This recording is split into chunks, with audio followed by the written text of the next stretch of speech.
21st Century Entrepreneurship with Martin Piskarik. I would say what is super important for every brand, every startup, every business is to have control over your community, audience, customers, and your software.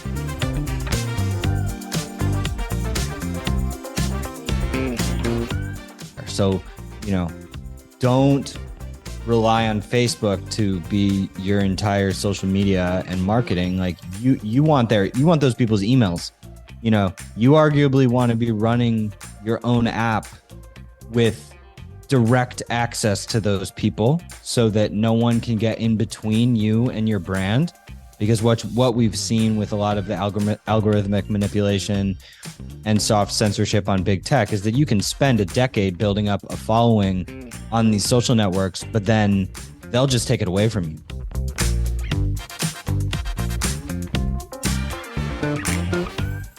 And so, from the onset, focus on as much independence as possible.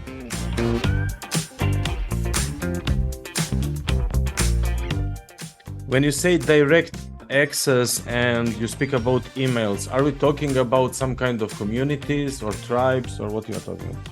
Yeah, I mean, I think that every business should have their own social network, essentially.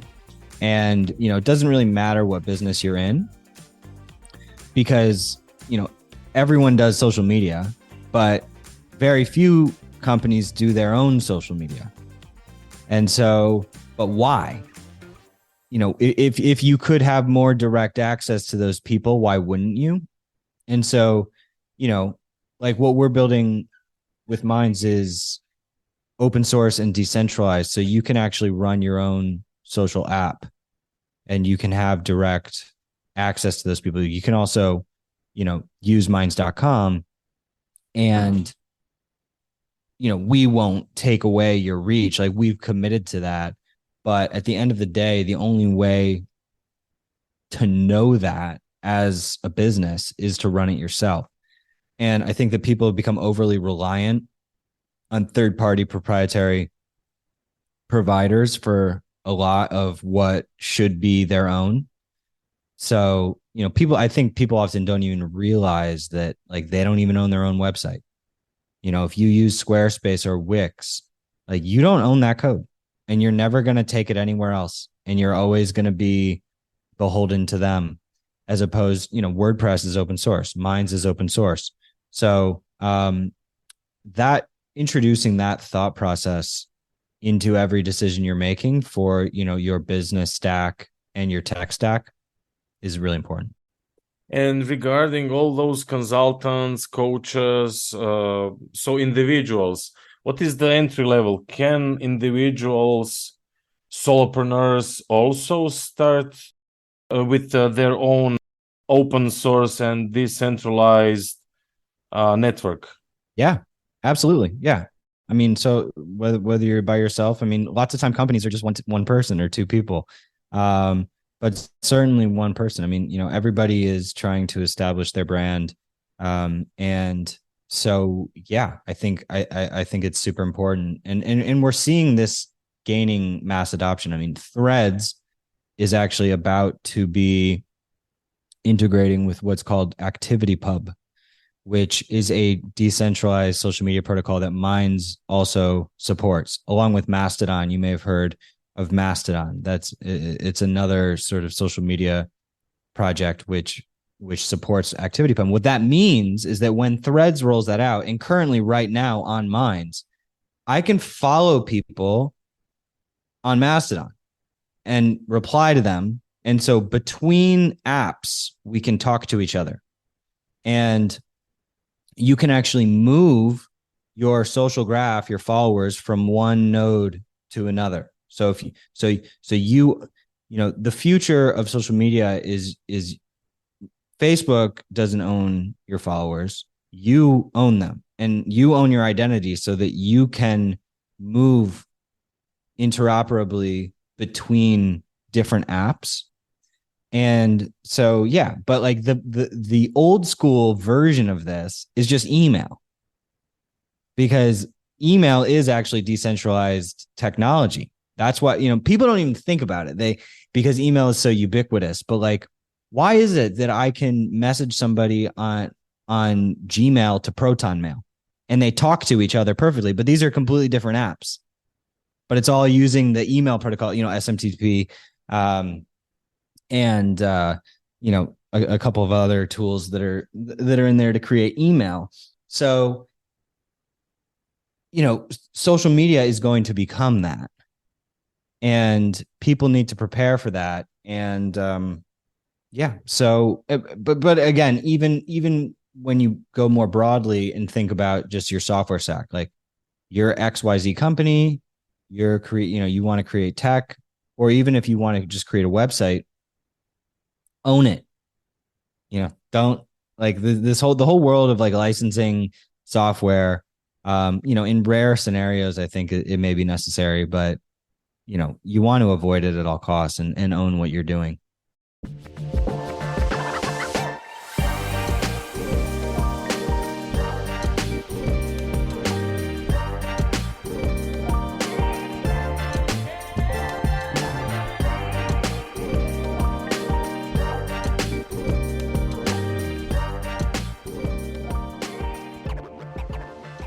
Minds is an open source, decentralized social network.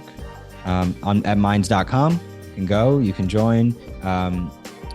Feels similar to social networks you may be used to, but there are some really important distinctions. One is that you own your identity, and you can actually take your identity and your followers and content and go to another app. Apps in the Nostr space, in the ActivityPub space, those are social media protocols that we support under the hood. So when you're posting to Minds, you're also posting to these decentralized protocols.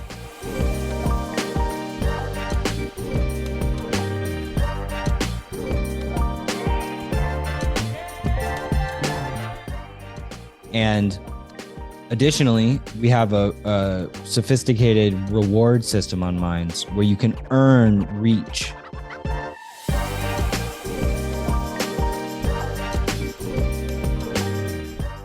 So for the engagement you receive, you earn tokens, and then the tokens are able to be redeemed for views. So if I use the app for a few days, earn 100 tokens, then I can use those and get like thousands of views on my post, because we've built this native ad network which rewards users with more reach. So big tech will try to take your reach away and kind of limit your algorithmic reach. Our whole goal is to give people more reach. It's the exact opposite. We actually give away like, a third of our ad space just purely to contributors. We just give it away.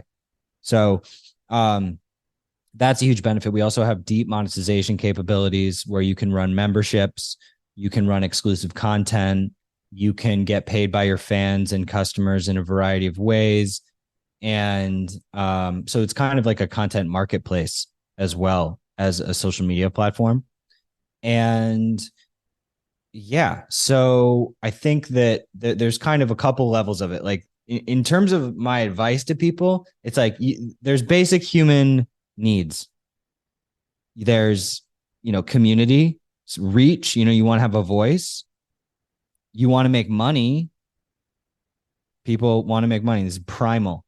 And then, you want to become connected to other people. You want to meet people. You want to, and I mean, that kind of relates to building your reach, but it's just creating community and reliably being able to stay connected with that community. So like ownership of that community.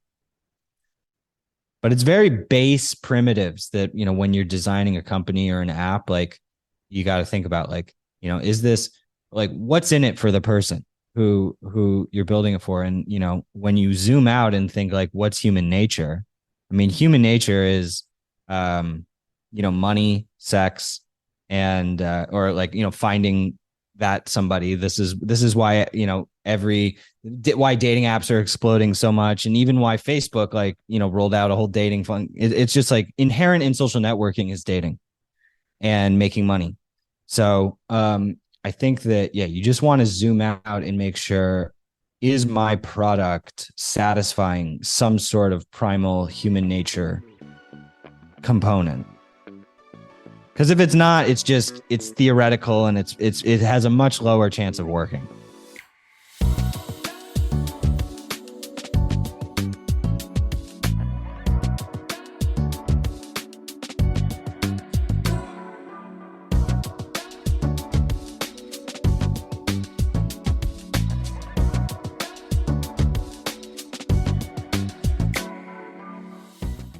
Freedom of information is the foundational underlying concept, which is necessary, and that relates to open source, because if you don't have access to information, then you're not in a position to have informed speech. So freedom of speech is absolutely core and essential, but you can't really have free speech without freedom of information, because you're not informed to even have, you're actually not free, because you didn't have the access to the education necessary to have free speech. So, and free speech is just absolutely fundamental as well, because if you can't speak, you can't change anything, and you can't influence ideas, and you can't have dialogue, and you can't have minds change. So I think that recently free speech has unfortunately become politicized, even though most people would acknowledge that, the First Amendment in the US is, one of the best speech policies ever created, and it's created a really important society. And I think a lot of, people living in authoritarian countries where they don't have free speech, they would give anything to be able to live where the First Amendment exists and true free speech. So even though there's some ugliness of free speech, the way I like to put it is the ugliness of ignorant ideas is beautiful compared to the horror of everyone's mouth sewn shut. So bad ideas are gross and we don't like to see them. But guess what? Bad ideas are way, way prettier than having speech shut down, because that is the most terrifying thing you could ever imagine.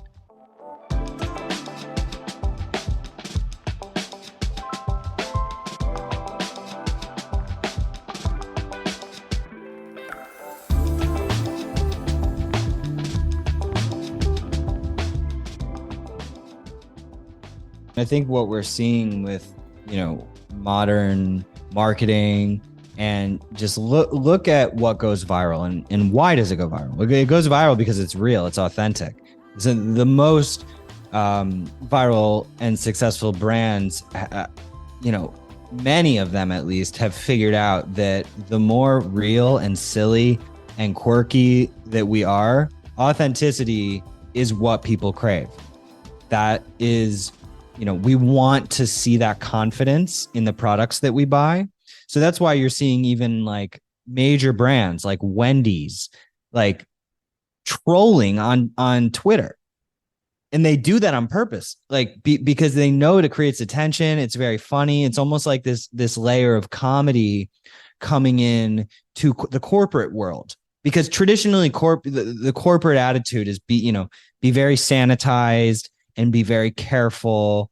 And I think that type of, it's not fun. It's very stale. And, I suppose some brands can make it work, and that's okay. I think they have the right to do that too.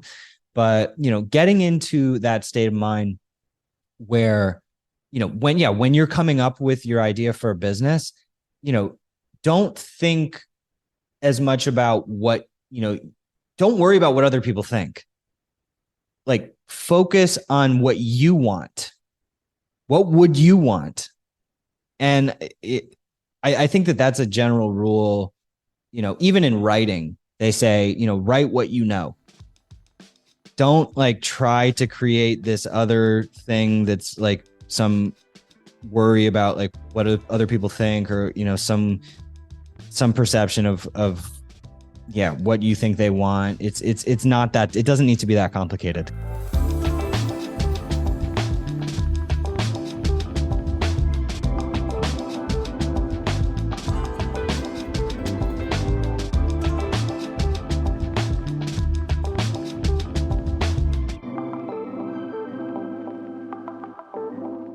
Minds.com is a business to consumer, but we actually also run social networks for brands. So if a brand wants their own white labeled custom social network that they own, we support those customers as well.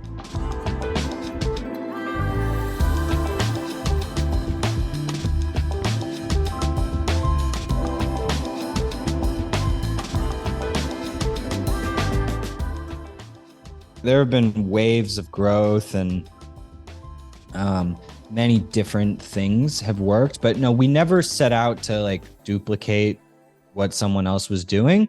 I think that parts of what we're doing was a reaction to the fact that there was no free and open social network and everything was getting locked down. And we saw the massive need in the market for something that was more free and better for creators and customers as opposed to big tech. But, we didn't try to, like, the whole idea is to do the opposite of what they do, not to do what they do. And mostly grassroots organic growth, to be honest. And I don't think that until you find some sort of product market fit where you're seeing grassroots growth, or just you're getting a very high and positive response rate from the people that you are reaching out to, like, there's no reason to really lean into a business too deeply until you've found that naturally. Because otherwise you're just trying to force something. And yeah, so it's like you have to listen directly to your customers, talk to your users. And if you're seeing like tons of viral growth, then yeah, that's a good sign, obviously. And if you're seeing great feedback from your first couple customers, then that's good feedback. And that's a good sign. But if you're not, and you have to manufacture growth in like very overly artificial ways, then it's a bit of a force.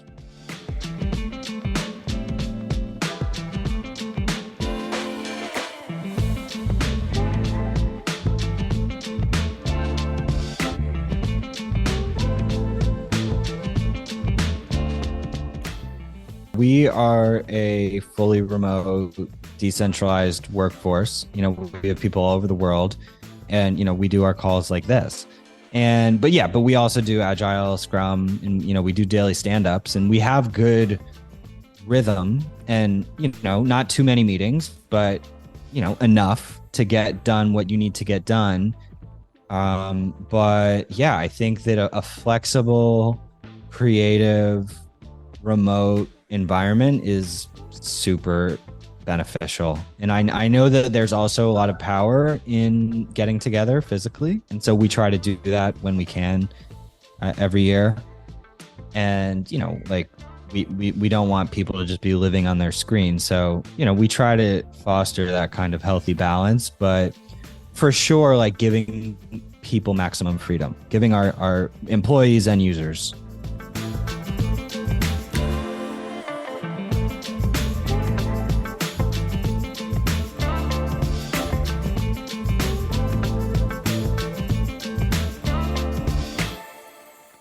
How did you cope through your downfalls, and what did you learn in that process, and what is your day looks like now? Yeah, so today's a good example. I mean, I woke up at like 7, came downstairs, my wife and 2 of our kids were awake, and I drank hot lemon water and took my time to ease in, drank coffee. And then in here, you can see my squat rack behind me. So my office is very immersive. I got my whole podcast set up. I've got my bench press and squat rack, and so doing actually exercise throughout the day is key for me. I'll be super depressed like by midday after being on calls for a couple hours, and then I'll just, do a few sets of squats and I feel amazing and completely transform my mental health. So I would say don't be a, sort of manic, like be obsessed, but be able to stop yourself, go eat, go drink water, work out, go for a walk. Like people, it's so easy to get burned out, and it's so easy to feel like you're working hard, and by not doing those things, it's like, oh no, I don't need a bottle of water right now. I don't need it. I can just keep working. But you do. You need the water, and you need to work out. Otherwise, you're going to die, to be honest. Like you're going to die like 10 years sooner. You add that up for your whole life. Oh yeah, that'll destroy your body. I mean, sitting in the first place is questionable. Bill in 5 years, Minds in 5 years. I mean, hopefully doing what we're doing now, but just on a much higher scale.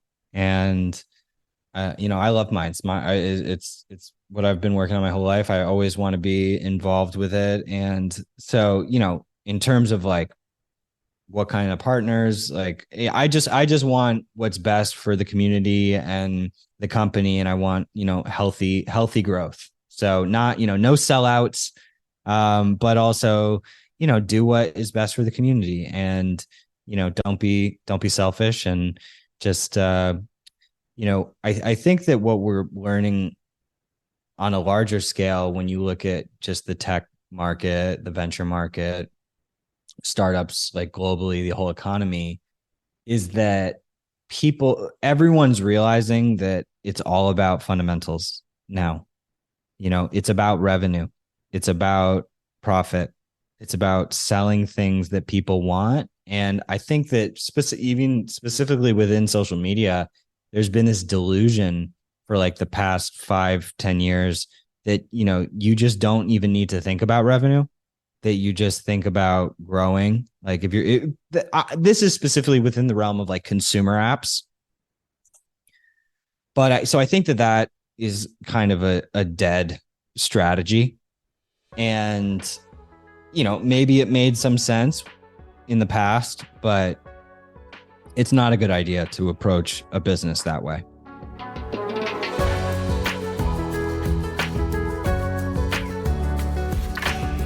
If you want to find out more, you can go to minds.com. That's MINDS.com,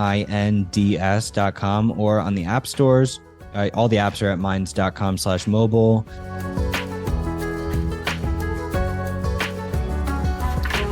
And yeah, I mean, we would love to have you, whether you're an individual or a brand or a company, make an account, message me directly. I'll give you a bunch of free advertising to get kicked off. We love to just support creators and entrepreneurs.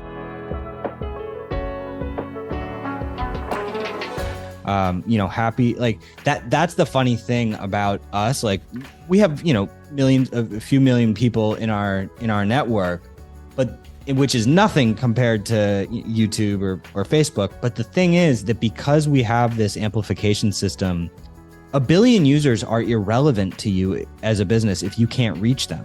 If you're getting strangled in your newsfeed and only reaching 1% of your own followers, which is what it's like on Facebook, it's literally a waste of your time. It doesn't matter if everybody is there, because guess what? You can't reach them. But on Minds, you actually can reach many thousands of people, and you'll probably, I make this bet to many people, specifically smaller brands and creators, you will grow faster on Minds than you grow on Facebook or Twitter, just because we have a mechanism where you can amplify yourself and earn that ability. It's also worth mentioning that we essentially split our revenue with our community. So we have a very robust commission program where, if you refer people who, buy ads and whatnot, you get 45% of that. And that's all paid out through your wallet. And we have all these monetization options, which can bring your company, new revenue streams potentially. So we'd love to collaborate with everyone listening. And yeah, thank you so much. 21st Century Entrepreneurship with Martin Piskarik.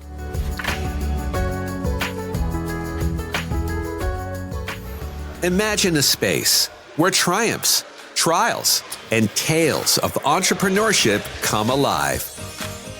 Welcome to the 21st Century Entrepreneurship Podcast, a gold awarded journey hosted by Martin Piskarik, connecting with listeners in 95 countries and ranking in the top 0.5% of all podcasts.